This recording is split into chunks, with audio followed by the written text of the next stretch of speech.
Hello, good morning বন্ধুরা। আজ সকালে ভাবছি টিফিনে একটু বেলের শরবত করব। তো তোমরা কারা কারা বেলের শরবত খেতে ভালোবাসো অবশ্যই জানাবে। আমি বেলটাকে ভেঙে নিয়েছি।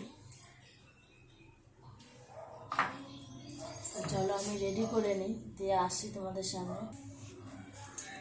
বন্ধুরা দেখো, আমি যে বাটিতে জল নিয়ে নিয়েছি, ওই বেলটাকে